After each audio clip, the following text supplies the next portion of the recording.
Salam alaikum Azul Filaoun. Bonsoir. Il n'y a plus personne, ni à bord, ni aux commandes. L'Algérie semble s'enfoncer dans un trou noir. Le peuple est voué à lui-même, ne pensant qu'à se jeter à la mer pour rejoindre l'inconnu. Les dirigeants et les dirigeantes cherchent à imputer leurs maux à des ennemis invisibles pour éviter d'assumer leurs propres échecs. Rien ne va, aucune lueur, aucun signal à l'horizon. Le pays s'engouffre de plus en plus. Tout ou presque est à l'arrêt. Un président malade qui a disparu puis réapparaît après 2 mois d'absence. Rentre au pays en urgence pour signer une loi de finances et la nouvelle constitution. Un journal qui cite une source sûre, d'après lui, que M. Tebboune devrait retourner en Allemagne pour une intervention chirurgicale sur son pied. Et un gouvernement présent par son absence. M. Sabri Boukadoum, le chef de la diplomatie, s'est dit confiant qu'avec le retour d'Abdelmajid Tebboune aux commandes, l'Algérie va passer à la vitesse supérieure pour relever tous les défis qui se posent à elle aujourd'hui. Un déni de réalité qui peut coûter cher à notre pays. Personne ne tient le gouvernail. Voilà le décor final du dernier acte d'une comédie dramatique qui a duré 6 décennies. Autant de sacrifices et de patience pour finalement laisser un rafiot emporté par les eaux usées sur une vague amertume et laisser derrière soi un si beau pays, abandonné, mourir entre les mains de divers prédateurs. Le 1,5 million de martyrs doivent souffrir dans leur tombe. Comment ont-ils laissé ce pays, se disent-ils, entre les mains de brigands, de bandits, d'irresponsables qui ont incarné l'intolérance, l'ignorance, l'inculte, la rapine et le mensonge comme fondement d'un État. Aujourd'hui, en ce début d'année, le peuple constate qu'après 6 décennies, on ne fait pas de politique en Algérie, mais du banditisme d'État. Rien ne va au sommet. Une guerre des clans est ouvertement déclarée, se donnant en spectacle, alors que le peuple et surtout les générations montantes ignorent tout cela et ne pensent qu'à démanteler un système de gouvernance qui n'a que trop duré sans résultat probant. Le retour de Nazar, l'acquittement de Toufiq, coïncide-t-il avec une reprise des activités terroristes? Le terrorisme en Algérie, un épouvantail ou une réelle menace? Des questions qui se posent les Algériens dans un contexte géopolitique très difficile, où l'Algérie est devenue le maillon faible. L'Algérie cible préférée ou proie aux yeux des puissances étrangères, une conséquence directe d'un régime qui a tout fait pour affaiblir notre pays à tous les niveaux. Comment peut-on appeler à l'unité quand on dénigre et emprisonne son peuple, on l'insulte et, par-dessus de tout, on le prive de sa liberté, de son indépendance et d'un état de droit? Le peuple est sorti en masse dans la rue pour dire « ça suffit ». Revenons aux choses sérieuses qui concernent l'avenir d'un pays, au nom du bon sens et de la raison. Une génération spontanée, consciente des enjeux, s'inquiète de son avenir. Elle est décidée à effacer un passé dont il n'a pas pris part. Il s'agit de mettre en place un autre mode de fonctionnement plus moderne pour gouverner ce pays et loin des règlements de compte partisans au détriment de tout un peuple. Ce peuple veut vivre libre et indépendant dans son pays d'une façon moderne où nul n'est supposé ignorer et être au-dessus des lois. Il entend imposer une politique qui ne se résume pas à une question de pouvoir ou de prise de position. Ce peuple ne veut plus d'une Algérie divisée. Il ne veut plus d'une Algérie militaire, mais d'une Algérie algérienne, unie et solidaire. Daoula Madani. Faux de la semaine, c'est donc le titre de notre émission aujourd'hui. On va essayer donc de revenir sur les sujets qui ont marqué l'actualité de notre pays cette semaine. On parlera bien sûr des déclarations de Sabri Boukadoum, le ministre des Affaires étrangères. Ces déclarations avec une assurance qui, si on peut dire, ni la réalité que vit notre pays. On parlera aussi de l'épouvantail du terrorisme et de retour qui coïncide bien sûr avec la sortie de Toufiq et le retour de Nazar. On parlera aussi de la visite de la délégation américaine à notre pays cette semaine. Donc, on aura avec le plaisir d'avoir dans cette émission Nazim Taleb, membre du mouvement Rached, qui sera avec nous depuis Paris via Skype. Nazim Taleb, bonsoir. Merci d'avoir accepté l'invitation. Marhaba bik. Bonsoir Nasser, bonsoir à tout le monde, bonsoir à vos invités. Merci à vous. On aura aussi le plaisir d'avoir Jamal Gessoum, ex-candidat aux législatives algériennes, qui est avec nous aussi via Skype depuis Paris.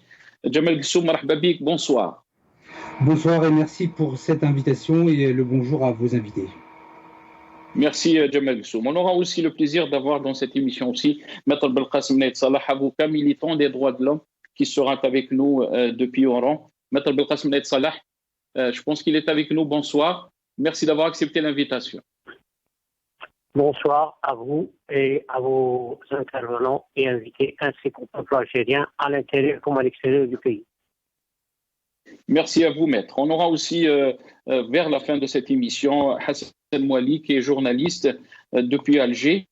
Mais Nazim Taleb, je vais commencer cette émission avec vous. Si on revient un peu donc, sur les événements qui ont marqué cette semaine notre pays, on parlera bien sûr des déclarations de Sabri Boukadoum, le ministre des Affaires étrangères. Je pense qu'on a une vidéo on va vous faire écouter ce qu'a dit Sabri Boukadoum à vous et à Jamal Gessoum et à Belkacem Nait Salah pour revenir sur ces déclarations. Beaucoup, bien sûr, d'Algériens se posent la question de cette assurance de ces déclarations alors que notre pays traverse une période très difficile. On écoute Sabri Boukadoum et je reviens à vous. في العلاقات المهمة والتي نكن لها أهمية كبيرة مع الولايات المتحدة الأمريكية، وهو شريك كبير كما تعرفون بالطبع. نتمنى أن هذه العلاقة سوف تكبر في المستقبل إن شاء الله. وبعد المحادثات اليوم أصر السيد كاتب الدولة المساعد على أن النية ودراية الولايات المتحدة أن توطد العلاقات في جميع المجالات. Je pense qu'on n'a pas eu la bonne vidéo, mais on va essayer de revenir sur ce qu'a dit. Ça, c'est la partie, donc l'autre événement qui a marqué cette semaine l'actualité de notre pays.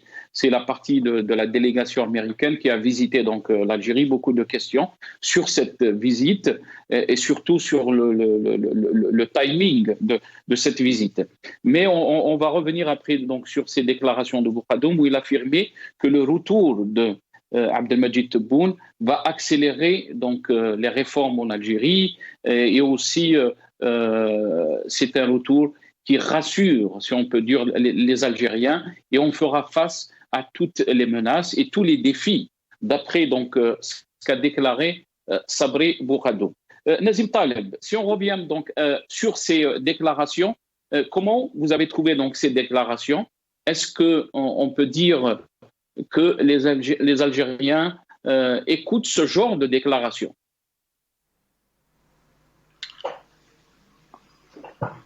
Bonsoir. Bon, comme tout régime dictatorial, il y a évidemment une coupure totale entre l'élite, entre guillemets, ceux qui nous gouvernent, et la population. La population sait très bien que ces déclarations sur le terrain ne valent rien.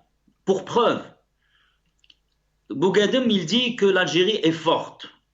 Ben, la question qui se pose est la suivante. Si l'Algérie était si forte, comment Trump aurait osé déclarer la souveraineté du Maroc sur le Sahara occidental? Si il savait que l'Algérie était forte, comment il aurait pu imposer des bases militaires au sud en Algérie, notamment en Niger, dont on n'en parle que très peu? l'Algérie n'a malheureusement aucun poids au niveau diplomatique et international et sa parole ne compte que très peu. Rappelez-vous, Nasser, lors du sommet de Berlin, Tebboune n'était même pas invité. Il a été invité en dernier moment sur la demande de Erdogan, le président turc.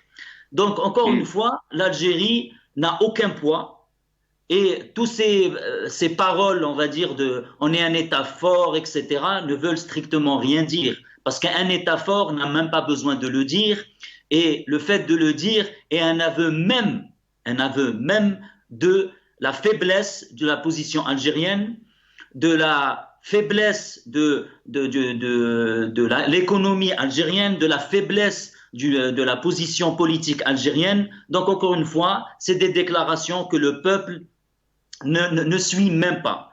Ils savent très bien que l'Algérie est un pays très faible, qu'on se dirige vers des moments très difficiles, tant au niveau politique qu'économique. Je ne vais pas dresser le tableau économique ni politique de l'Algérie, mais grosso modo, on vit dans un État militaire, dictatorial, où les gens sont emprisonnés sous prétexte d'avoir fait un post sur Facebook. On est un État militaire dans le sens où, quand Tebboune fait une inauguration d'une école, il est accompagné de chef d'état-major, M. Chengriha, que quand il rentre au pays, il dit Ad-Dawla wa fawqaha al-Jaysh, ça veut tout dire que Dawla, c'est au-dessus de la Dawla, c'est le Jaysh, que au final, c'est un pays qui est totalement en crise, et cette crise ne va que empirer dans les prochains mois et dans les prochaines années. Encore une fois, dans tous les régimes dictatoriaux et à l'approche de leur chute, malheureusement, ils n'apprennent pas des leçons des autres pays, notamment en Amérique latine ou en Europe de l'Est, où cette cisure ou cette coupure entre l'élite et le peuple, c'est malheureusement, ou peut-être heureusement, je ne sais pas, mais c'est l'un des facteurs majeurs de la chute de ce régime. Et malheureusement, l'Algérie, ou heureusement, je ne sais pas, en tout cas, j'espère que la chute de ce régime va se faire d'une manière non violente, pacifique, mais en tout cas, néanmoins radicale. Et encore une fois, c'est des leçons qu'on n'a pas apprises, que cette nomenclature, ce régime militaire ne veut pas entendre le peuple, ne veut pas aller vers une solution qui permettra à l'Algérie d'avoir réellement un poids, au moins sur la partie régionale du Nord-Afrique.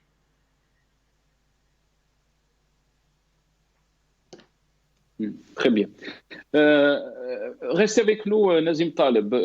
Malgré qu'on a essayé, donc vous avez parlé beaucoup plus de ces relations, donc l'Algérie et les relations avec les puissances étrangères dans le contexte géopolitique, on va essayer de revenir sur ça. Et on va essayer bien sûr de revenir sur les déclarations de Sabri Boukadoum après la visite de la délégation américaine.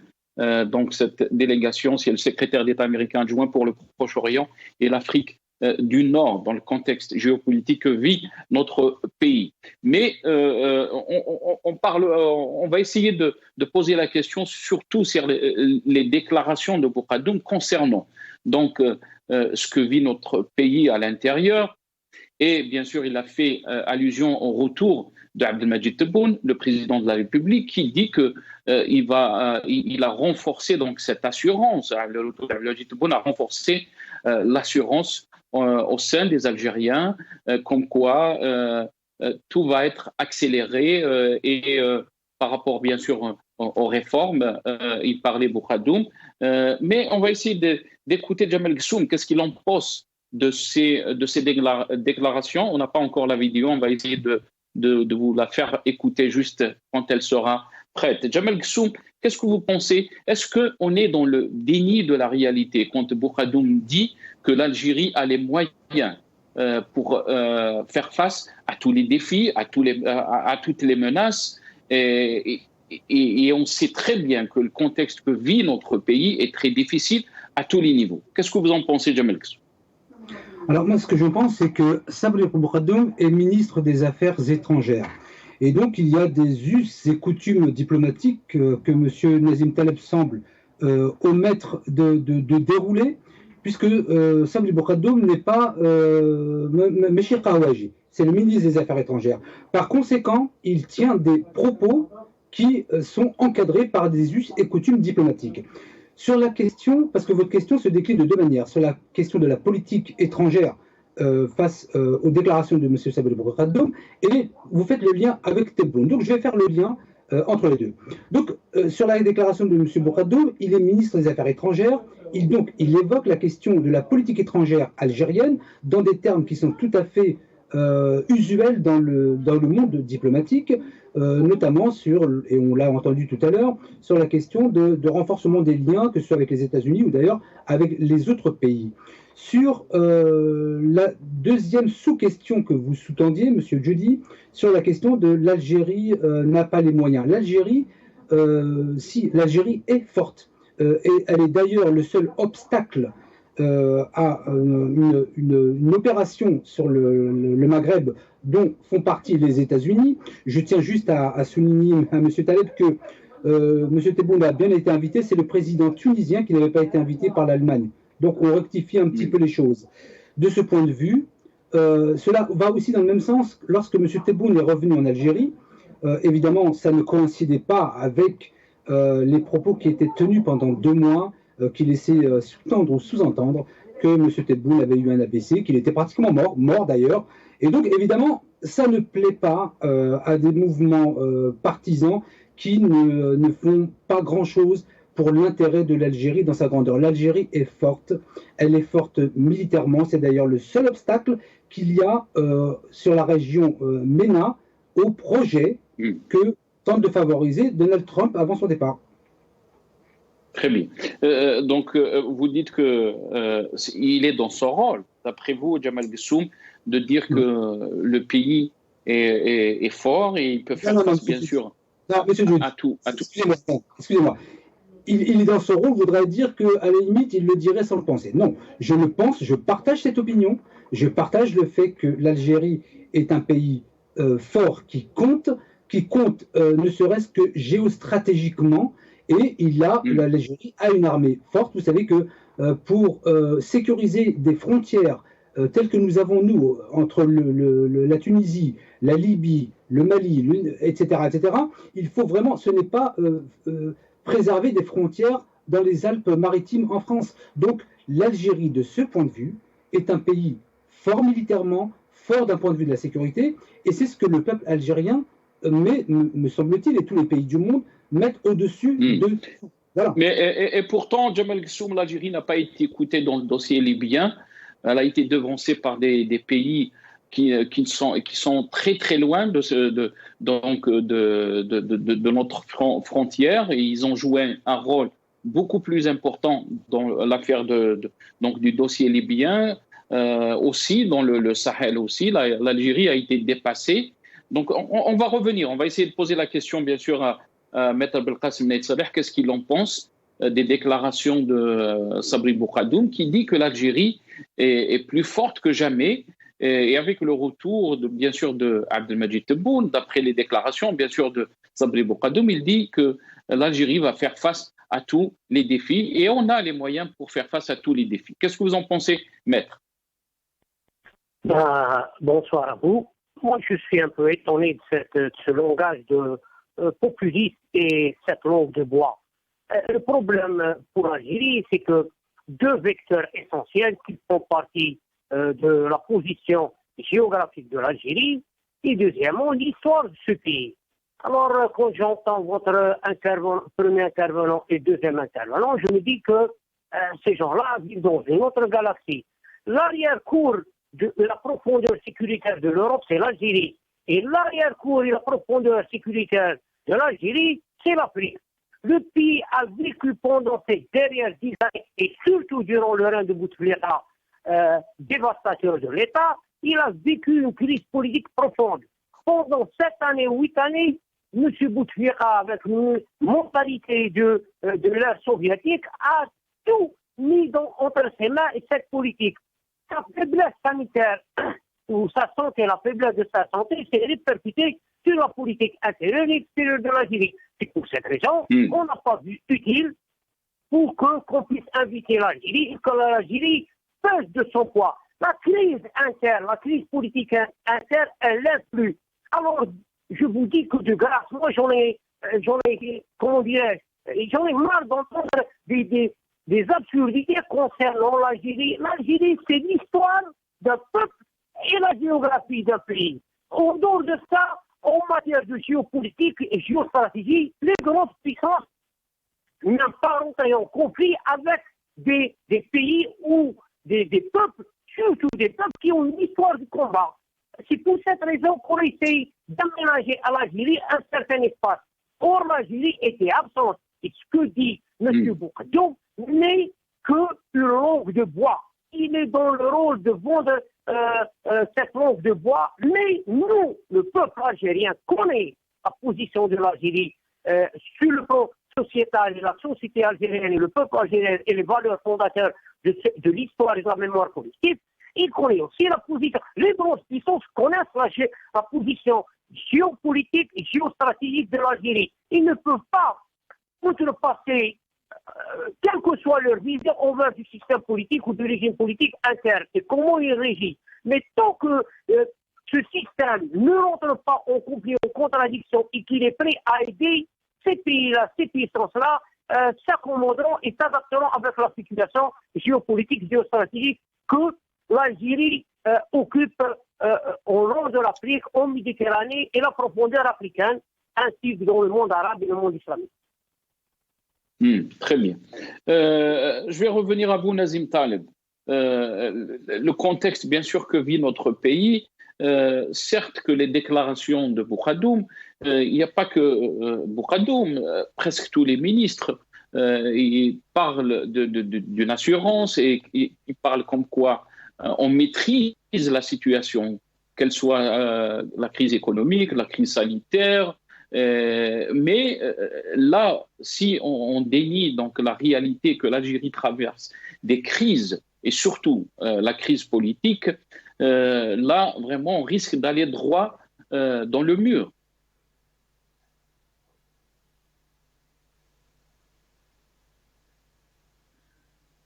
Nazim Taleb? Oui, bon, je voudrais répondre. J'ai pas très bien entendu votre deuxième intervenant, ce qu'il disait, mais j'ai eu l'impression qu'il disait que c'est la conséquence des 10 dernières années de Bouteflika. Je rappelle à cet avocat que Tebboune faisait partie des 20 dernières années de Bouteflika et non pas les 10 dernières années. Donc qu'ils ne viennent pas nous dire qu'aujourd'hui tout est merveilleux, tout est magnifique et que sous Tebboune, les choses vont aller mieux. Tebboune est de l'aveu même de Ouyahia, qui vient d'ailleurs d'avouer qu'il a eu en cadeau des lingots d'or qu'il a vendus dans le marché noir, que Yahya a dit « Regardez dans le ministère de l'Habitation, dont Tebboune était ministre ». Donc ils ne viennent pas nous dire aujourd'hui et blanchir l'image de Tebboune comme si c'était le saint des saints dans le gouvernement Bouteflika. Tebboune a trempé dans la corruption comme toute la Issaba, sauf que une partie est en prison et justement une bonne partie maintenant commence à sortir. Et donc le peuple, c'est pas du populisme, maître Naïd Salah. C'est la vérité. On est gouverné par des voyous. On est gouverné par de la mafia, du cartel. C'est un premier ministre qui vous dit qu'il a vendu des lingots d'or dans le marché noir, qu'il a reçu des dignitaires du Khalij. C'est eux-mêmes qui ont dit c'est l'Issaba. Et maintenant, M. Gessoum me dit l'armée est forte. M. Gessoum, comment l'armée peut être forte quand c'est une armée qui importe la quasi-totalité de son matériel militaire de l'étranger, notamment russe? Comment on peut avoir une armée forte quand vous avez des dizaines de généraux en prison, dont certains sont mouillés dans des affaires de corruption et de trafic de drogue? Comment est dans Tebboune, le fils de Tebboune aussi, dans le scandale de la cocaïne des 700 kilos, est mouillé complètement dedans? Et vous venez nous dire qu'on fait du populisme. Non, monsieur, soyez honnête intellectuellement. Vous savez très bien que l'Algérie est en crise profonde. Et ceci depuis 1962, parce que c'est un régime illégitime. Je donne un exemple simple. Vous avez un ministre suisse qui a reçu une montre d'un dignitaire du Khalij. Elle l'a rendue au trésor suisse. Et des exemples comme ça, il y en a des centaines dans des pays développés et réellement démocratiques. Et là, vous venez nous dire qu'on fait du populisme. C'est vous, monsieur, que vous faites du populisme. Normalement, vous devriez avoir honte d'avoir dit que Bouteflika, sous l'ère de Bouteflika, les 10 dernières années, Tebboune, on paye les conséquences. Encore une fois, je ne l'ai pas bien entendu, mais je crois que c'est ce qu'il a dit. On ne fait pas du populisme quand vous avez une crise politique majeure en Algérie. On ne fait pas du populisme quand vous avez des centaines de détenus politiques en Algérie. On ne fait pas du populisme quand l'Algérien aujourd'hui n'arrive pas à acheter du lait, à acheter de la viande, à payer son loyer, à travailler. On ne fait pas du populisme, monsieur, quand l'Algérie souffre et traverse les mers et les océans avec tout le risque que cela prend et malheureusement ça finit généralement en noyade. On ne fait pas du populisme quand vous avez un budget de 2021 qui est déficitaire de 30 milliards. On ne fait pas du populisme quand vous avez 40% pratiquement du budget du gouvernement qui est dédié à l'armement et au ministère de l'Intérieur. On ne fait pas du populisme quand vous avez un échec total du système de santé en Algérie. On ne fait pas du populisme quand vous avez un échec total de l'enseignement aussi bien fondamental que supérieur. Donc arrêtez de nous donner des leçons. L'Algérie, vous le savez très bien, qu'elle est en crise profonde. Et M. Gessoum me dit que ça, c'est des coutumes diplomatiques. L'Algérie n'a plus de diplomatie depuis bien de longues années. Et on le sait très bien. L'Algérie n'a plus de poids diplomatique. Regardez l'Algérie quand elle a permis aux avions français de bombarder le Mali. Regardez les bases militaires en Niger. Vous avez des bases italiennes, grecques, vous avez des bases françaises, vous avez des bases allemandes, vous avez des bases américaines. Et il est où le poids algérien quand ces superpuissances ont décidé de faire des bases tout au long de la profondeur stratégique de l'Algérie? Non, monsieur, on ne fait pas du populisme.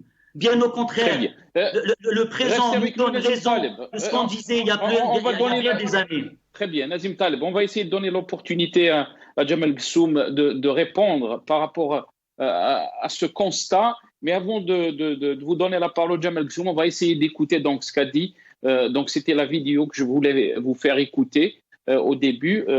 Et ce qu'on a écouté, c'était donc les déclarations de Boukhadoum après la visite donc, de la délégation américaine. On va écouter ce qu'a dit Boukhadoum concernant le retour d'Abdelmadjid Tebboune et de la situation que vit notre pays. On écoute Sabri Boukhadoum.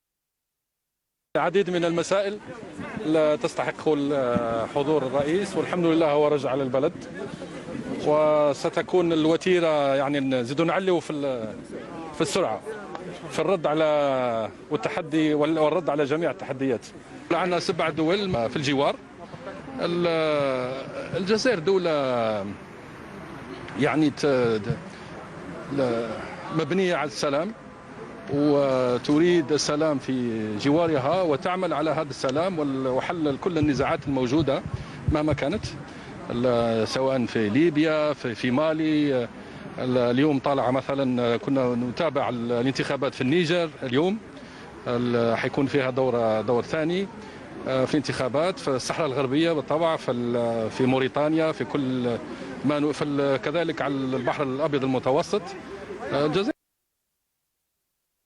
Djemal Gessoum, vous avez entendu Nazim Taleb, son constat, la réalité que vit notre pays, que vit le peuple algérien. Et là, vous avez entendu aussi Sabri Boukhadoum qui dit que l'Algérie va passer à la vitesse supérieure pour relever tous les défis qui se posent à elle aujourd'hui. Et bien sûr, qui dit que confiant qu'avec le retour d'Abdelmadjid Tebboune aux commandes, l'Algérie donc va faire face à tous les défis. Votre réponse, Djemal Gessoum? Populisme, alors je ne sais pas s'il connaît véritablement la définition de populisme. Toujours est-il qu'au pire des cas, je préfère le populisme à l'idiocisme, qui est un mot qui n'existe pas. En ce qui concerne M. Nazim Taleb, alors c'est incroyable. Il se plaint que l'Algérie achète des armes à la Russie, ce qui est le cas depuis plus de 57 ans.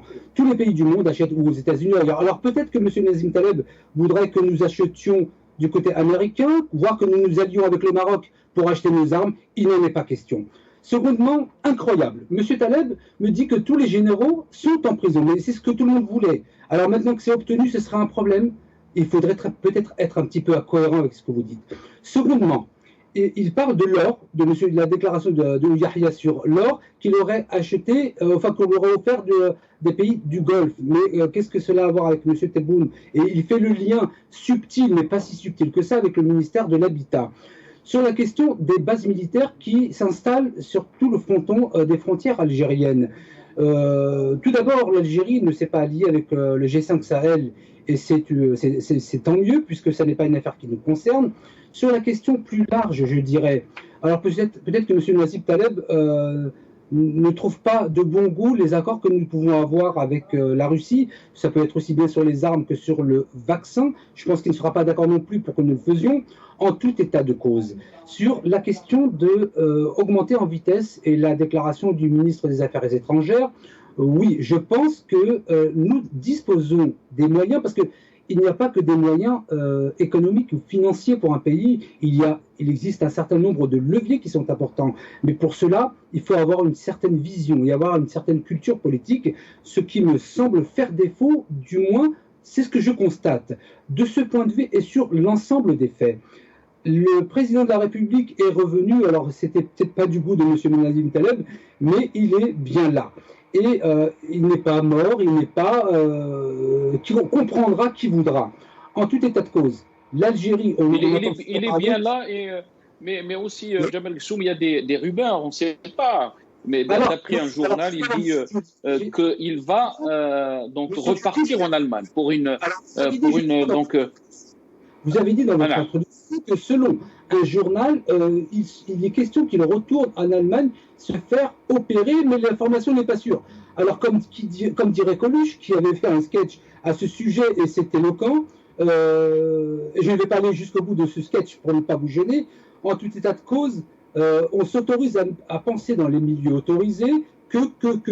Eh bien, écoutez, quand une information n'est pas sûre, on ne la donne pas. Et secondement, même si elle s'avérait réel qu'il aille se faire soigner ou opérer, et alors quel est le problème? Alors tout est problématique, il va se faire opérer des pieds. C'est pas des oreilles maintenant, c'est les pieds. De ce point de vue, celles et ceux qui aiment l'Algérie et qui pensent au peuple algérien, parce que M. Naïd Salah a beau jeu de nous dire que nous serions sur une autre planète, mais moi de Adrar à Ouadsouf jusqu'à la Oulaya 48 de Révisène, je connais très bien les conditions de vie des Algériens. Je ne nie pas que c'était une véritable catastrophe humaine. Ça, c'est un fait. Et ça, personne ne pourra. Mais, M. Naïd Salah, épargnez-nous, s'il vous plaît, des mots dont vous ne maîtrisez pas la définition. Encore en ce qui concerne M. Nazim Taleb, qui s'étonne, à la limite, qui dirait comment se fait-il que l'eau mouille? Oui, nous nous fournissons en Russie, aussi bien pour les armes que les vaccins, et nous ne fournirons pas ailleurs. Moi, je soutiens en tout cas le niveau intellectuel de M. Sabri Bourkhadoum. Nous ne l'avions pas depuis très longtemps, depuis très longtemps, de ce point de vue. Je soutiens complètement.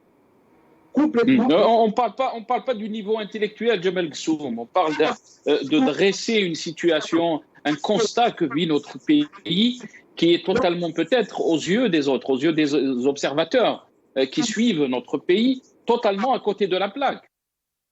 Oui, mais le niveau intellectuel est important. Alors peut-être pas pour tout le monde, mais en tout cas pour ma part, le niveau intellectuel, la posture et la prestance, et c'est ce que l'on demande à nos hommes politiques, est tout à fait importante et éloquente. Lorsque je constate ici et là des gens qui utilisent des mots dont ils ne connaissent pas la définition, ou qui s'étonnent que l'eau mouille, excusez-moi, je ne peux pas ne pas faire référence à un niveau intellectuel. Je suis désolé.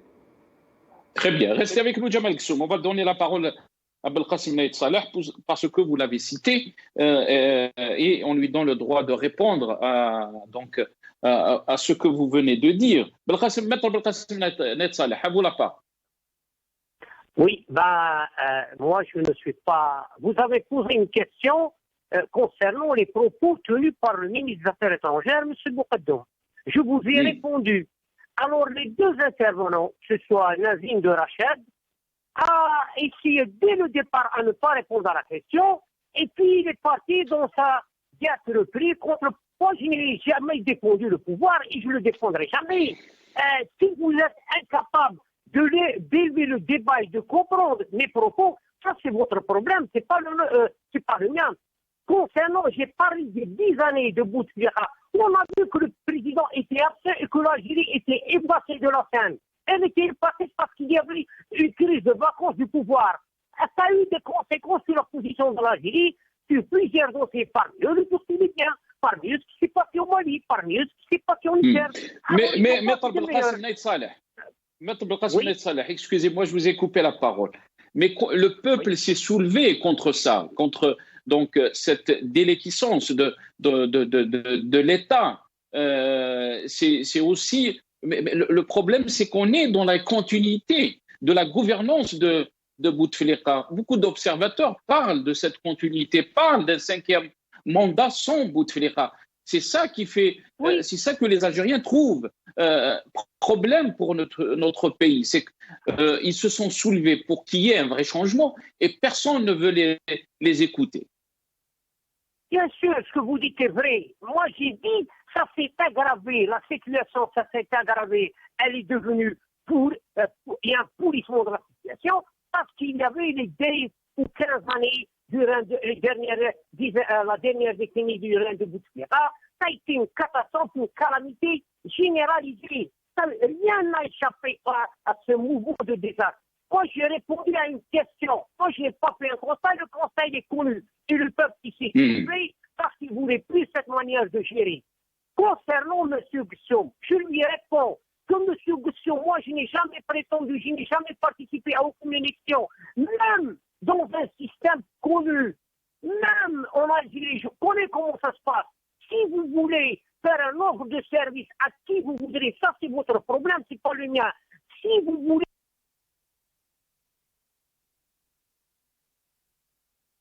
je pense qu'on a perdu Belkacem Naït Saleh. Nazim Taleb, je reviens à vous, espérons donc qu'on va retrouver après Maître Belkacem Naït Saleh. Nazim Taleb, je reviens à vous. Certes que votre avis et l'avis de Jamel Gussoum sont très différents de la situation que vit notre pays.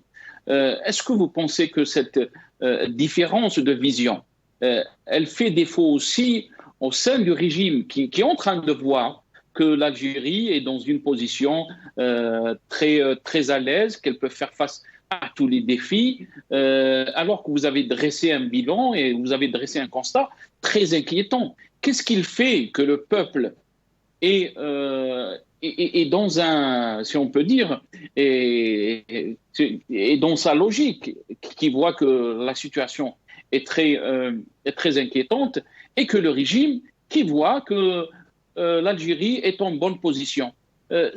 Pourquoi donc il y a ces deux visions pourquoi il y a ce contraste?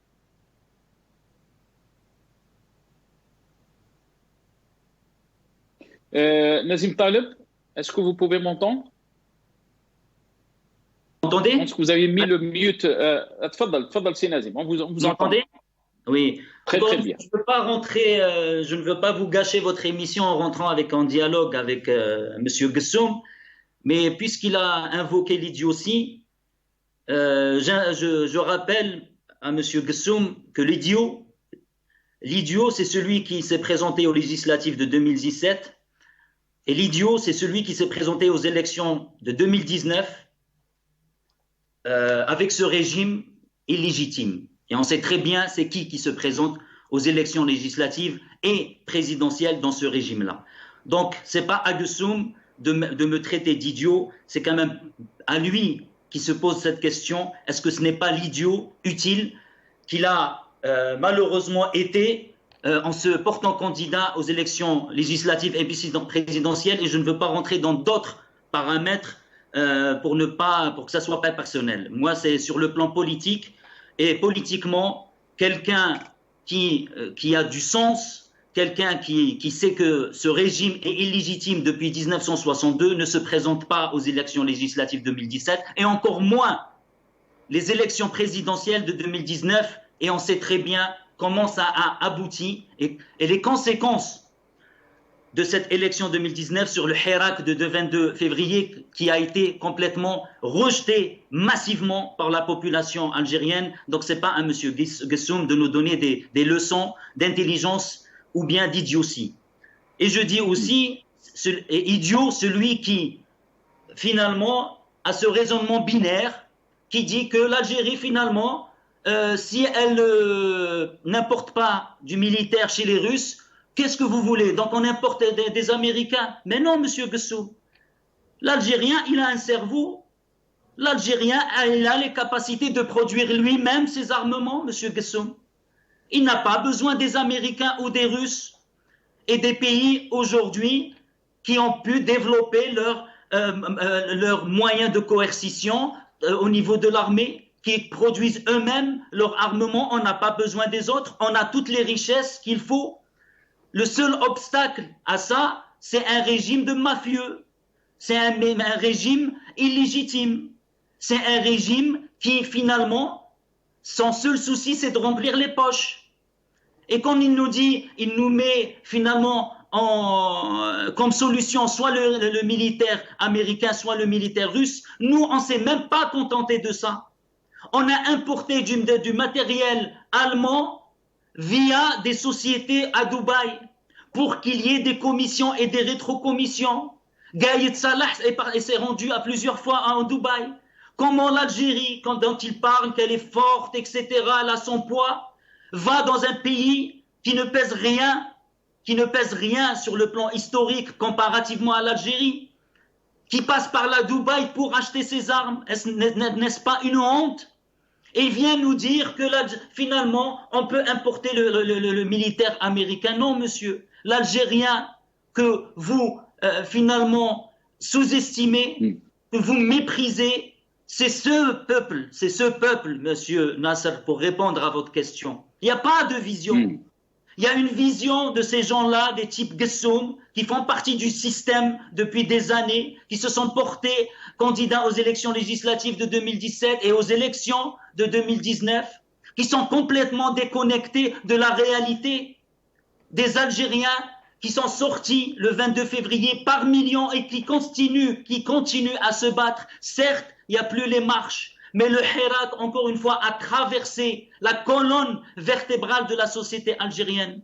Et les Algériens n'accepteront plus de se faire gouverner par des voyous, par de la mafia, qui, encore une fois, dont un premier ministre dit qu'il a vendu des lingots. Et M. Bougadoum, il dit qu'il est intellectuellement supérieur. Mais n'oubliez-vous pas que sa femme est consul aux États-Unis, qui est contraire à la loi. Donc on peut être intellectuellement supérieur, comme vous le dites, mais peut-être votre niveau, malheureusement, pour vous, Bougadoum, c'est une lumière. Mais bon, chacun son niveau intellectuel et chacun, pour lui, et sa lumière. Bougadoum, pour moi, Bougadoum, c'est pas forcément un exemple de niveau intellectuel, mais bon, Bougadoum, c'est ça son niveau, donc il estime qu'il est intellectuellement supérieur. Mais on peut être intellectuellement supérieur et manquer totalement d'éthique, parce que c'est interdit par la loi qu'un ministre des Affaires étrangères en poste et sa femme qui est consul aux États-Unis. Et encore une fois, ça prouve que l'Algérie, on l'utilise comme sa propriété privée, on fait ce qu'on veut, on est au-dessus des lois. Rappelez-vous Farhat Aït Ali, Aït Kafar, comme on l'appelle maintenant, puisqu'il a traité les Algériens de Kafar. Il a tout seul rayé une loi qui est adoptée par un parlement, encore une fois, illégitime. C'est l'importation des véhicules de 3 ans. Et il n'y a pas que lui, des exemples comme ça. Il y en a des milliers. Et les Algériens, encore une fois, Nasser, il n'y a pas de coupure. Les Algériens, dans la plus grande majorité, la quasi-majorité des Algériens, savent que c'est un régime de corrompus, de voyous, de mafia. Ils n'ont pas besoin de nous, de Gussoum, de vous, pour savoir ce qu'ils vivent. Et M. Gussoum dit qu'il a voyagé en Algérie. Ah bon?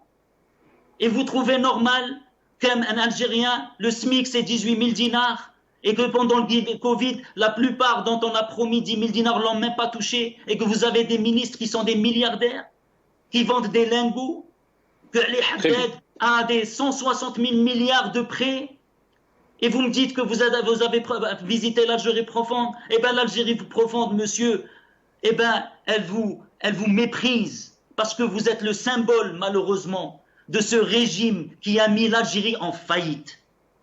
Très bien. Restez avec nous, Nazim Taleb. Restez avec nous. Je pense qu'on a de retour Maître Belkacem Naïd Salah. Après, je donnerai la parole à Jamal Gussoum. Belkacem Naïd Salah, est-ce que vous m'entendez? Oui. Maître, oui, on a été coupé, donc vous avez commencé à répondre. On a été coupé. Je vous laisse la parole, mais aussi on va revenir sur un autre sujet. Beaucoup d'Algériens ont parlé donc de ce retour du terrorisme. Est-ce que c'est un épouvantail? Est-ce que c'est une menace qui est réelle? On va se poser cette question, mais je vous laisse la parole, Maître Belkacem Naïd Salah. Alors, je terminais ma réflexion concernant la réponse de M. Gussoum. M. Gussoum, de grâce, je vous implore de grâce, si vous voulez faire un offre de service, vous voulez faire un clin d'œil à qui vous voudrez pour vous proposer, pour que vous soyez faisiez partie de la clientèle et vous coulez directement vers le mangeoir, ça c'est votre problème. Mais n'essayez pas d'insulter notre intelligence. Toutefois, il est raisonnable d'appeler. Quand on pose une question, on répond à la question. On ne répond pas à côté de la question. Et ça, je m'adresse à celui qui représente Rachid. Quand j'ai parlé d'un discours populiste, vous avez posé une question concernant les propos de M. Bourdieu. Je vous ai répondu. Et j'ai dit pourquoi l'Algérie est devenue si faible. Pourquoi l'Algérie actuellement ne pèse pas sur l'échiquier, soit régional ou international. Pour des raisons de politique interne. Pour des raisons d'absurdité d'un système politique régenté par un homme malade qui Bouteflika. Mais aussi de grâce que nous ne donnez pas des leçons. Vous insultez et vous critiquez tel et tel et vous critiquez la France, mais vous n'avez aucune honte à résider en France et à avoir la résidence en France et à donner des leçons et vous servez sur la vague. Puis j'en passe. De grâce, cessez de nous prendre pour je ne sais pas quoi. De grâce, respectez l'intelligence de ce peuple. Respectez des Algériens qui vivent ici en Algérie et qui n'ont aucun intérêt à ce que ce pays, à ce que cet État s'effondre. Parce que nous connaissons, vous n'avez mais aussi, Maître Belkacem Naïd Salah, est-ce que vous pensez qu'il n'y a pas une partie des Algériens qui voient, comme Jamal Gussoum, qui pense que le pays est en bonne situation, qu'il peut faire face à tous les défis, comme a dit Sabri Boukadoum. Est-ce que vous pensez qu'il n'y a pas aussi une partie d'Algériens qui pensent comme ça? Bien sûr, il y a une partie de la clientèle qui est une base sociale du système politique en Algérie, qui défend ses intérêts, qui défend ses privilèges, qui défend la corruption, qui défend cette manière de gouverner le pays, qui n'aime pas qu'il y ait un changement, parce que le changement va mettre un terme à cette manière de gérer le pays, à cette manière de rapine, à cette corruption généralisée, à cette défaillance totale de la morale en Algérie, la morale publique, à ces boutiques de politicards de tous bords, à l'intérieur comme à l'extérieur du pays. Et nous, on attend que le plafond s'effondre sur tous les Algériens. Non, moi je vous dis, je vous répète, moi j'ai peur pour l'Algérie, j'ai peur pour nos pays, mais aussi je n'aime pas cette alternative d'apprentis sorciers ou d'aventuriers pour des raisons X et Y, pour des raisons historiques, j'en passe des meilleurs, parce qu'ils étaient dans les années. Ils ne sont pas encore sortis du choc de 90. Je vous dis que l'Algérie a changé. Il y a une autre génération qui ne réfléchit pas comme la génération de 90. Il y a ceux qui ont toujours cette manière de vouloir régler des comptes avec le passé. Nous avons dépassé, l'Algérie a payé, le peuple a payé un lourd tribut de victimes, de monde disparus, d'orphelins, de veuves, et j'en passe. Alors que cette manière, nous parlons d'un pays, nous parlons d'un peuple, soyons raisonnables. Et ceux qui veulent parler des puissances étrangères, nous connaissons le poids des puissances étrangères. Celui qui connaît les limites de son pouvoir ne doit pas faire dans le populisme et faire ce qu'on veut, comment dirais-je, l'antariat, c'est-à-dire il essaie de prendre, d'avoir l'air du coq. Non, non. Nous connaissons les limites. Nous sommes un pays sous-développé, nous sommes un pays du tiers-monde. Nous avons les limites, nous connaissons la situation politique, la situation économique. Nous connaissons, ça veut dire quoi, s'adresser aux institutions étrangères. Nous connaissons les limites du pays. Nous ne faisons pas dans le populisme à 2 balles, à 2 oignons. Très bien. Restez avec nous, Maître Belkacem Saleh. Jamel Ghassoum, allez, oui, vous voulez finir quelque chose, vous voulez rajouter quelque chose, Maître? Oui, je voudrais très dire rapidement. Que soyons raisonnables. Soyons raisonnables. Donc, le pays, l'Algérie, l'État algérien connaît les limites. Et le pouvoir connaît les limites. Et les Algériens connaissent les limites qui sont offertes à cet État pour qu'elles ne soient pas mises au bon des nations. Alors, de grâce, nous avons vécu la période où on a fait un bon... Très bien. Restez avec nous, Maître Belkacem Saleh. Jamel Ghassoum, soyons raisonnables, est en train de dire, Maître Belkacem Saleh, et il a dit aussi qu'il a peur pour notre pays. Et c'est le sentiment qui est partagé par une très grande majorité d'Algériens, qui est en train de penser que notre pays est en train de traverser une période très difficile. Et si on n'arrive pas à régler la crise politique et aller vers un état de droit, on va continuer aller et on va s'engouffrer dans des problèmes qui peuvent même nuire à notre pays. Alors, tout d'abord, la peur n'a jamais évité le danger. Je reviens sur M. Nazim Taleb qui ne comprend pas le français visiblement. Lorsque j'ai parlé d'idiotisme, en rapport avec le populisme, ça concernait les propos de M. Naïd Salah. Mais M. Nazim Taleb est de fait idiot 2 fois. La première fois, c'est en disant que j'étais candidat c'est on évite un peu les attaques personnelles, parce que c'est très important. Moi, je vous invite sur un débat, bien sûr, d'idées, mais aussi vous pouvez avoir votre façon de voir les choses. C'est ça le niveau du pouvoir. Laissez-le dire ce qu'il a envie de dire. Parce que je pense que c'est très important. Laissez-le dire ce qu'il a envie de dire. Les suppôts du pouvoir et ceux qui le soutiennent. On connaît leur discours et on connaît leur niveau intellectuel. On va essayer donc d'éviter de personnaliser ce débat. C'est très important de rester sur les idées. On respecte, Jamel Ghassoum, que vous avez bien sûr vos idées, que vous avez donc une analyse qui est peut-être différente des autres. Mais si on peut aussi essayer d'élever le niveau pour que nos concitoyens, ceux qui nous regardent, essayent de prendre aussi de la situation que vit notre pays, et chacun est libre donc de penser ce qu'il veut. Monsieur Djoudi, Monsieur Nazim Taleb est de mauvaise foi. Pourquoi il est de mauvaise foi? D'abord, en 2017, j'étais là en tant qu'indépendant. Et il redit la même bêtise et la même sottise que la dernière fois sur des élections en 2019 dont je n'ai aucune souvenance. Je ne sais pas de quoi il parle. En 2019, je ne me suis présenté à aucune élection et je n'ai soutenu personne. Donc, quand on donne 2 fois l'information, c'est de mauvaise foi. Par conséquent... Si on revient un peu donc sur...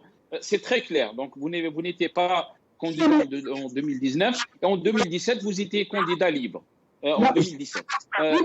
Très bien. Si on revient un peu sur cette situation, vous aviez un avis qui est différent de celui de Nazim Taleb, mais on espère rester dans ce contexte d'idées et de débat. Je reste dans ce contexte, même si c'est un menteur et qu'il est de mauvaise foi. Donc, maintenant... C'est Jamel, je ne peux pas vous laisser dire ça sur un invité, parce que sinon on va aller dans tous les sens, et je ne pense pas que c'est le but de notre émission. On est là pour essayer donc d'éclairer l'opinion publique. Chacun, on respecte son avis, et c'est pour ça que je vous invite, avec plaisir. Mais je ne pense pas qu'on a le droit aussi de s'insulter ou d'insulter un de nos invités. Donc, je vous prie de retirer ce que vous venez de dire. Ce n'est pas une question je ne pense pas que ça peut faire avancer notre débat. Tfadal, Jamel. Monsieur Djoudi, vous n'avez pas demandé à monsieur Nazim Taleb de retirer le fait que j'étais idiot alors que je n'ai jamais dit qu'il était idiot. Ça, vous ne le faites pas. Par contre, vous me demandez à moi de me retirer. Je vais le faire s'il dépasse. Croyez-moi que je ne peux pas laisser qu'on insulte un invité ou une autre personne. Ce n'est pas le but de notre émission. Tfadal, si jamais. Il a fait le premier, j'aurais voulu que vous interveniez. Vous ne l'avez pas fait, vous ne le faites pas maintenant. C'est cohérent. Alors, je vais élever le niveau. Le niveau de caniveau de M. Nazim Taleb ne m'intéresse pas. Sur la question de l'Algérie, parce que je vais revenir à une question qui était pour moi essentielle dans le fil conducteur qui a été le vôtre, c'était est-ce que l'on utilise la question de la peur du terrorisme pour éventuellement faire passer des choses, etc. Ça, c'est une question essentielle. Ça me paraît très important. Alors, c'est ma spécialité, la lutte antiterroriste, puisque c'est ce que je pratique depuis des années, aussi bien au niveau national qu'international. Il suffit de taper mon nom sur Google pour savoir ce que je fais. La question du terrorisme en Algérie, elle est prégnante. Elle était prégnante il y a des années, mais le contexte actuel fait que, oui, nous sommes entourés par des théâtres de conflits avec des enjeux qui dépassent très largement le continent africain et que de ce point de vue, le terrorisme représente un danger. Si bien qu'il a été retrouvé des terroristes qui avaient reçu de l'argent, visiblement, d'un État étranger au Mali, en Algérie. De ce point de vue, on ne peut pas ignorer la question du terrorisme. Donc on ne peut pas l'éluder. Le terrorisme est bien là. La question de la main étrangère, parce que pendant des années, c'est vrai, je le reconnais, tout était main étrangère.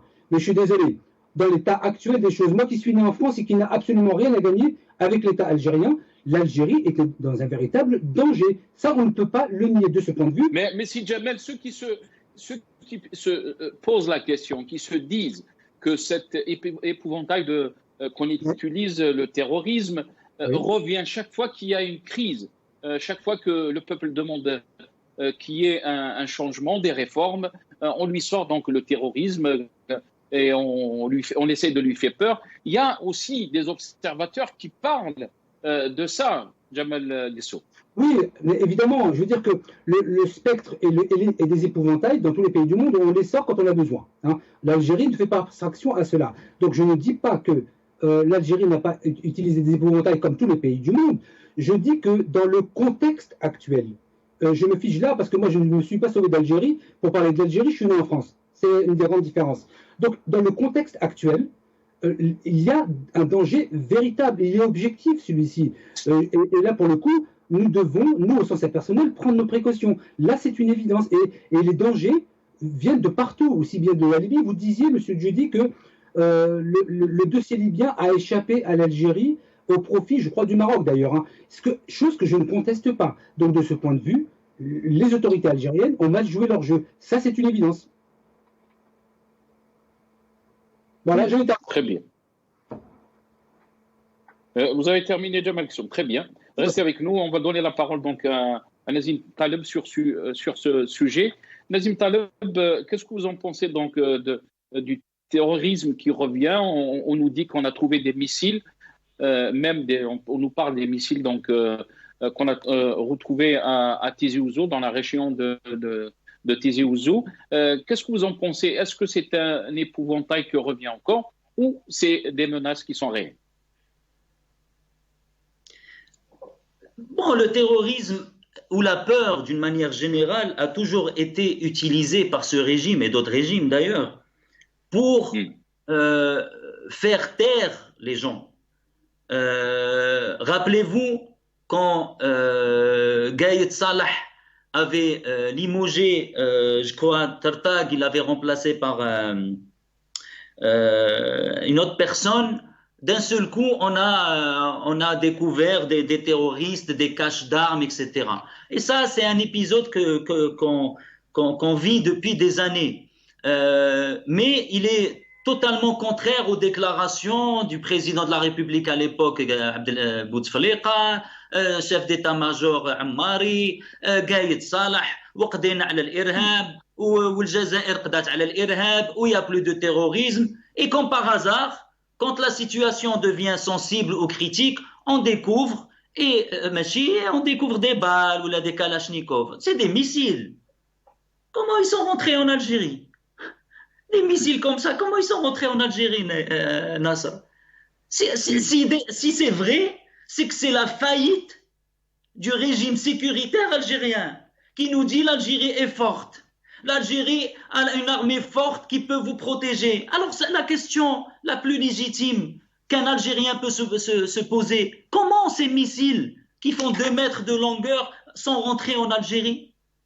Ça veut dire qu'il y a une faillite du système sécuritaire, que cette armée finalement, qui prétend protéger nos frontières, ne le fait pas, que finalement cette police politique, qui sont en train de normalement de collecter le renseignement pour justement parer la route à l'afflux d'armement dans le territoire algérien, ne font pas leur boulot. Mais Nasser, on sait très bien le boulot qu'ils sont en train de faire. La police politique, soi-disant les services de renseignement, c'est de mettre les gens en prison, c'est de vous suivre, moi, vous, tout le monde, tous les opposants, leur Facebook, leur YouTube, leur machin, ils passent leur temps à faire ça, à mettre les gens qui sont opposants à ce régime, qui sont complètement innocents. Leur seul tort, c'est d'être contre ce régime-là, en prison. Mais en réalité, nos frontières sont une passoire parce que, encore une fois, ceux qui sont chargés du renseignement ne font pas leur travail.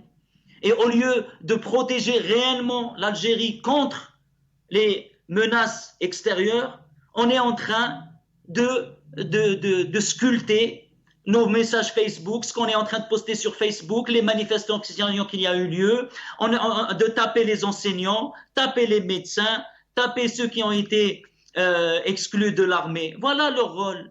Donc il n'y a pas de terrorisme comme ils le disent eux. Les menaces, bien sûr, existent, mais un État fort, c'est son travail, c'est de protéger la population, c'est que le régime de renseignement algérien soit dédié en totalité à la protection de la vie humaine et de la vie des Algériens, plutôt que d'aller, encore une fois, ratisser les pages Facebook pour savoir c'est qui a posté quoi.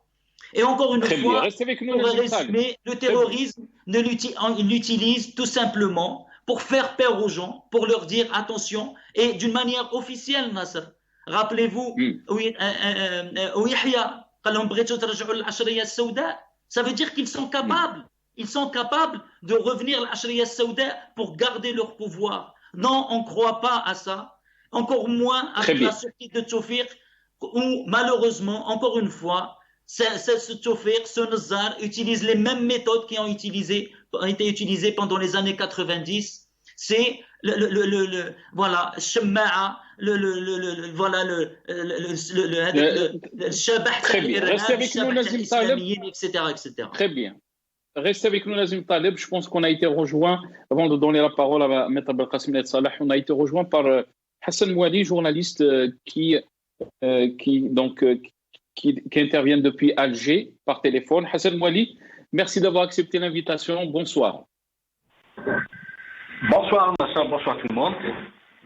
Merci Hassan. Hassan Mouali, bien sûr, on est en train de parler des événements qui ont marqué l'actualité algérienne cette semaine. On est arrivé donc à cette question de reprise, donc le terrorisme qui revient. Est-ce que c'est un épouvantail, encore une fois, ou une menace réelle? On nous parle des cachettes d'armes, des terroristes abattus. On nous parle même de missiles maintenant.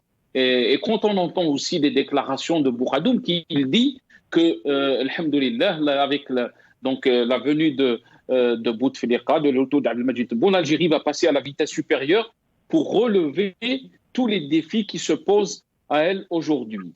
On se pose la question, est-ce que les Algériens sont réceptifs de ce genre de déclaration? Hassan Mouel. S'agissant du regain du terrorisme, moi je n'y crois pas. Je pense que les Algériens ont fait le deuil de ce mauvais souvenir. C'est vrai que de temps en temps, il y a comme ça des arrestations de terroristes, des terroristes qui se rendent eux-mêmes. Le ministère de la Défense fait souvent état, presque quotidiennement, c'est-à-dire ce que j'appellerais entre guillemets le petit terrorisme reste encore. Il y a encore des actes terroristes comme ça épars, mais ce n'est pas le terrorisme que nous avons vécu durant les années 70 et la moitié des années 80. Donc je pense que politiquement, l'hypothèque terroriste est définitivement levée. Nous vivons en Algérie dans la paix la plus totale, il n'y a rien à craindre et tout. Donc il n'y a rien qui justifie le retour du terrorisme. Les étrangers, les terroristes algériens ont été neutralisés. La victoire militaire est éclatante.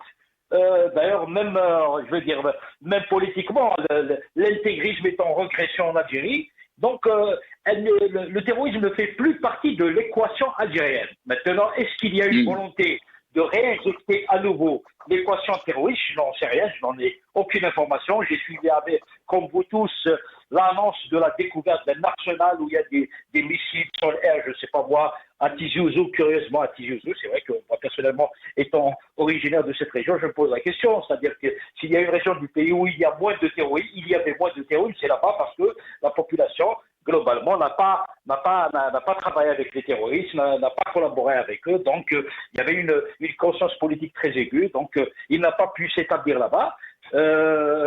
Après, est-ce qu'il y a une volonté? Moi, je peux pas prononcer là-dessus. Je n'ai pas d'éléments. Moi, je suis journaliste. Je vois froidement les événements. C'est vrai que on peut se poser la question. C'est légitime de se poser la question. Mais je pense qu'il y a l'Algérie n'est plus un terreau du terrorisme. Maintenant, nous avons un problème politique, une impasse politique à gérer. Une impasse politique. Maintenant, si... on va revenir sur cette impasse politique, Hassan, parce que c'est très important. Je veux finir donc l'émission avec cette question. Comment donc faire face à tous les défis? Vous parlez bien sûr de cette impasse politique. Mais si on revient un peu sur cette visite, le deuxième sujet, donc le troisième sujet de notre émission, cette visite de la délégation américaine, comment peut-on la lire, Hassan? Elle est bien sûr de haut rang en visite à Alger. Le secrétaire d'État américain adjoint pour le Proche-Orient et l'Afrique du Nord, David Schenker, accompagné de hauts responsables de l'US Air Force, qui se trouve depuis jeudi donc dans une visite axée sur la situation au Maghreb dans le cadre d'une tournée régionale, d'après bien sûr le ministère des Affaires étrangères. Comment peut-on lire cette visite, Hassan, dans le contexte actuel, dans le contexte géopolitique, dans le contexte de la crise que vit des crises, si je peux dire, que vit notre pays? Alors, très bien. Il faut d'abord noter une chose, c'est que c'est une visite d'adieu. C'est l'administration Trump, il lui reste encore une semaine, 10 jours maximum, elle va partir. Donc, ces responsables américains qui étaient venus, ils font partie de l'administration Trump. Maintenant, il faut rappeler aussi que l'Algérie est présentée, et c'est vrai, c'est un partenaire incontournable dans la lutte antiterrorisme des États-Unis. Les États-Unis comptent beaucoup sur, entre guillemets, j'aime pas ce mot, l'expertise algérienne et l'expérience algérienne en matière de lutte contre le terrorisme. Je n'aime pas parce que j'aurais aimé que mon pays puisse exporter autre chose que l'expérience dans la lutte antiterroriste. Il faut exporter des nouvelles technologies, je ne sais pas, n'importe quoi, mais pas la lutte antiterroriste. Pour le régime depuis Bouteflika, depuis 1999, pratiquement zéro, nous exportons l'expérience algérienne en études au Conseil de sécurité, à l'ONU et je ne sais où, sur la lutte antiterroriste. Moi, personnellement, ça ne me flatte pas en tant qu'Algérien. Je pense que ce grand pays a vocation à exporter autre chose que la lutte, que son expérience entre guillemets dans la lutte antiterroriste. Et encore, on peut dire et en redire parce que 200 000 morts, c'est pas vraiment une expérience. Hein. Tout est à relativiser. On a quand même souffert dans notre chair. Bon, pour revenir à cette fameuse visite, les Américains, il y a quand même un continuum, même si tout à l'heure je disais que ça fait partie de l'administration Trump et donc c'est une visite d'adieu, d'accord? Même Condoleezza Rice, si vous vous souvenez bien, elle avait fait une visite d'adieu en Algérie. D'ailleurs, Bouteflika l'avait même invité à partager son store à l'époque. Donc il est d'usage, il est historiquement d'usage que le chef du département d'État américain vienne en Algérie pour faire. Maintenant, c'est vrai qu'il y a un général et tout ça. Il faut savoir que notre région est une région chrysogène. il y a des problèmes de sécurité qui touchent forcément des intérêts des États-Unis. Les Américains ne se soucient pas de la sécurité de l'Algérie. Ils se soucient de leurs intérêts au Niger, au Mali, en Algérie, voilà, là où ils ont des intérêts. Et il y a des conflits armés potentiellement préjudiciables ou dangereux à leurs intérêts vitaux, ils interviennent. Et puis, je pense, c'est une supposition, je pense aussi que le dossier du Sahara occidental est lié à ça. Parce que, il faut rappeler que Donald Trump a reconnu officiellement la souveraineté du Maroc sur le Sahara occidental. Ça ne plaît pas forcément à l'Algérie. L'Algérie a dû, bien sûr, faire entendre son opposition à ça. Elle s'est certainement plainte à travers les canaux diplomatiques auprès de l'administration américaine. Mais selon ce qui a été dit, les Américains ont dit il n'est pas question, même l'administration Biden ne reviendra pas sur cet engagement de Trump. Mais ceux qui ont dit, Hassan, ceux qui ont dit aussi, d'autres observateurs ont parlé de la participation de l'armée algérienne à des missions à l'étranger. Est-ce que vous pensez que les Américains sont en train de profiter de ce contexte que vit notre pays, sachant que la Constitution a été ratifiée et qu'elle a été approuvée? Et l'un des articles de cette Constitution donne donc le droit à l'armée algérienne d'intervenir en dehors de ses frontières. Est-ce que vous pensez que de cette situation que vous avez parlé, de cette situation chrysogène, profite donc aux Américains, profite aux puissances internationales, donc d'exploiter l'État dont on est? Il faut savoir que les Américains, dans leur approche des conflits qui agitent le monde, ils privilégient l'approche de la sous-traitance. Ils ne s'engagent pas à chaque fois dans des conflits armés pour les régler et pour neutraliser des groupes ou voire commettre commanditer des coups d'État dans les pays. Ils s'engagent quand il n'y a vraiment pas de solution. Mais sinon, ils recourent à ce qu'on appelle la sous-traitance diplomatique. Ils ont un certain nombre d'amis, comme ça, des pays amis, entre guillemets, parce que amis, les Américains n'ont pas d'amis, ils ont des intérêts, ils n'ont pas d'amis. Ils viennent ici, ils te font une déclaration, oh, l'Algérie, c'est un grand pays, on a signé un accord d'association, un accord d'amitié en 1633 ou je ne sais pas quoi.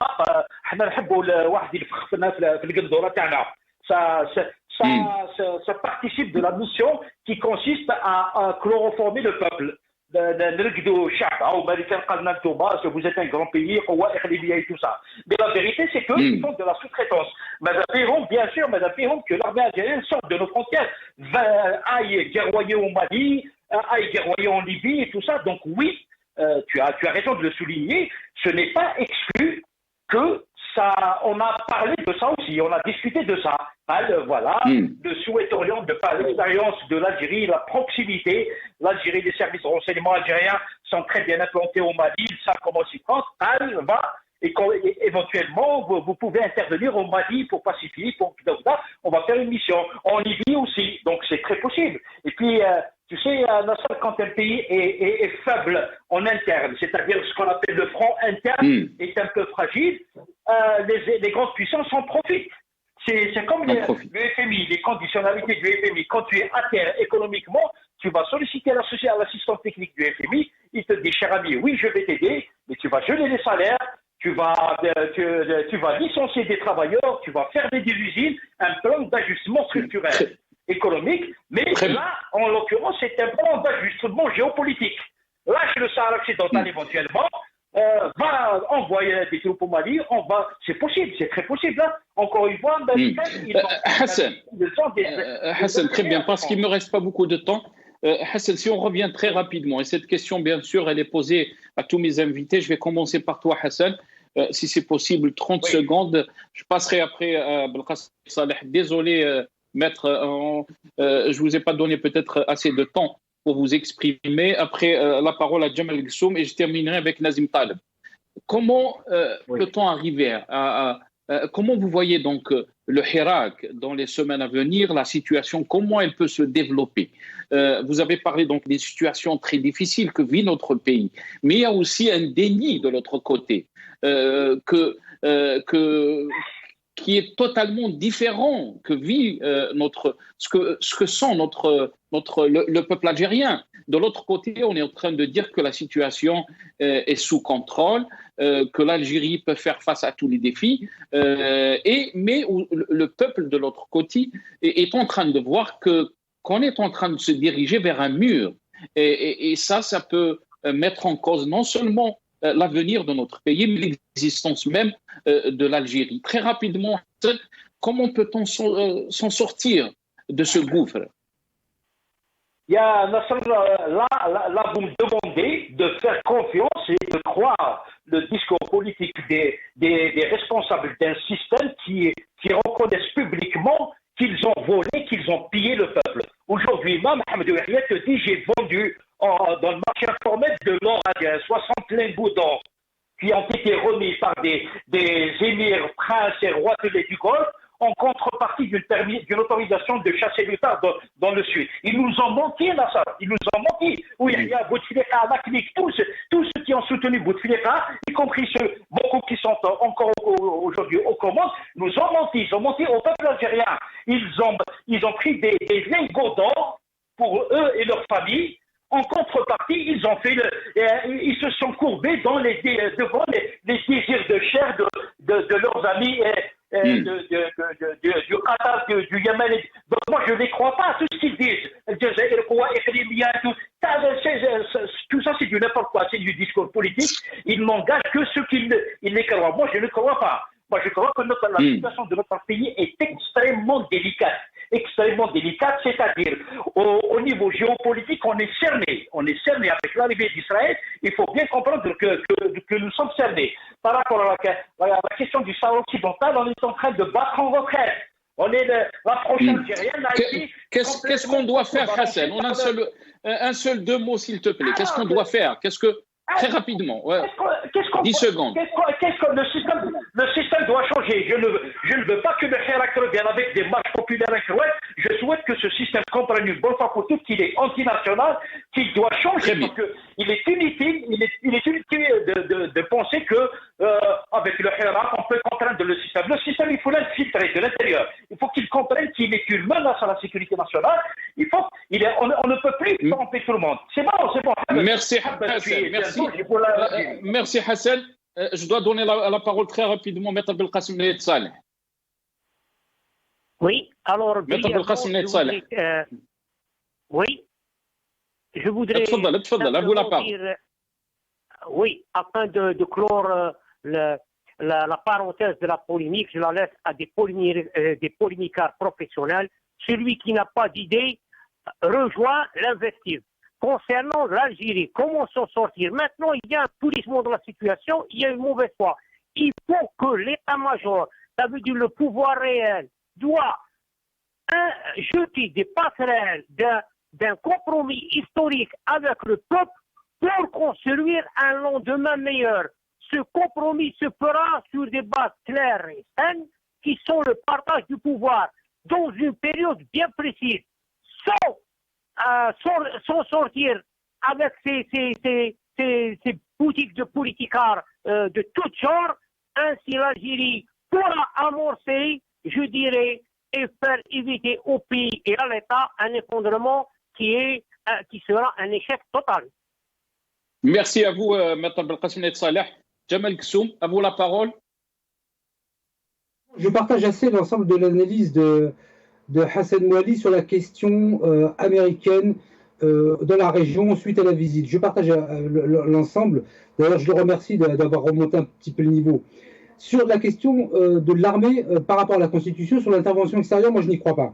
Cet article de la Constitution vise à préserver les intérêts des Algériens sur le pourtour de la frontière, mais je ne pense pas que le dogme que nous avons et notre armée permettra de rentrer dans des conflits sur des pays étrangers dans le cadre d'une coalition. Ça, je n'y crois pas. Je n'y crois pas du tout. Voilà un peu ce que je pouvais dire sur cette question.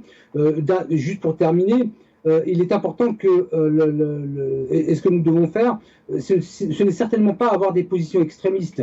La position de beaucoup de vos invités sont très, très, très extrémistes, et les extrêmes sans avoir une notion de position juste et équilibrée, avec une certaine analyse et un recul, n'a pas vocation à faire avancer le pays. Donc, les positions extrémistes n'ont jamais fait avancer un pays quel qu'il soit. Voilà, je voudrais juste terminer par ces mots-là. Merci à vous, Jamal Ghassoum. Le mot de la fin, Nazim Taleb, à vous la parole.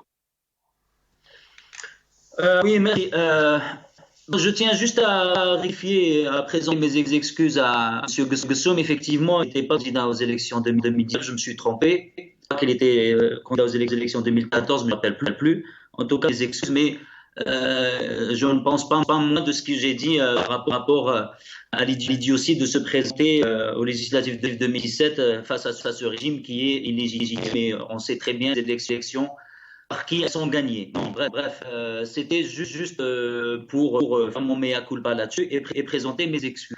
Sur la partie syrienne, je crois que Maître Mouali a très bien dit que le régime qui est faible au niveau intérieur, sa seule légitimité, entre guillemets, si on peut parler légitimité, c'est les puissances étrangères. Et bien sûr, l'Algérie, au niveau intérieur, même à l'époque, c'est vrai, elle était illégitime, le régime Bouteflika était illégitime, mais avait la puissance financière ou les moyens financiers pour, je dirais, se maintenir et avoir des positions au moins qui pouvaient contrecarrer les intérêts peut-être français ou américains, et encore. Aujourd'hui, les caisses sont vides, l'Algérie se dirige droit vers le FMI, et dans ces circonstances, bien sûr, alors M. Ghassoum nous parle d'extrémisme, mais il n'y a pas d'extrémisme. Pour une fois, on importe 70% de nos calis. On importe la quasi-totalité de nos médicaments. Très rapidement, c'est Nazim, très rapidement. Donc, non, mais fini là-dessus. Vous avez un système de santé défaillant, un système éducatif défaillant, vous avez un tissu social qui est complètement cousu, avec quoi vous allez affronter les puissances comme la Russie, les États-Unis, la Chine. Voilà, juste se poser la question et être critique. C'est de l'extrémisme, c'est de la raison de logique. L'Algérie n'a les moyens aujourd'hui de contrecarrer les diratas de ses puissances. Merci à vous, Nazim Taleb. Merci à tous les invités. On est arrivé donc à la fin de cette émission. Je vous remercie d'avoir suivi cette émission. Merci à Nazim Taleb, merci à Jamal Ghassoum, Hassan Mouali et Maître Belkacem Naït Saleh. Je vous retrouve demain, Inch'Allah.